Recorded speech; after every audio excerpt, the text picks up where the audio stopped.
এই কষ্ট হতে পারে। আমরা কিন্তু অনেক সময় কষ্ট পাই জীবনে। কষ্ট প্রিয় ভাইয়েরা আমরা পাই কি পাই না? পাই।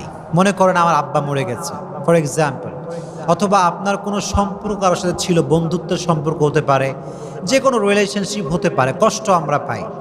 তো অনেক সময় দেখা যায় যে আমরা এত বেশি কষ্ট পাই যে আমরা ভেঙে পড়ি, আমাদের কিছু করার থাকে না, কেউ যে মোটিভেট করবে এরকম কাউকে পাওয়া যায় না। এজন্য কষ্ট পেলে কি করণীয় আছে, কি করলে কষ্ট কমবে, আজকে আমরা এই বিষয়ে কথা বলবো। সকলে শুনবেন তো ইনশাআল্লাহ? কষ্ট দূর করতে আপনি সব সময় ইসলামিক ওয়েতে 5টা টিপস অ্যাপ্লাই করবেন।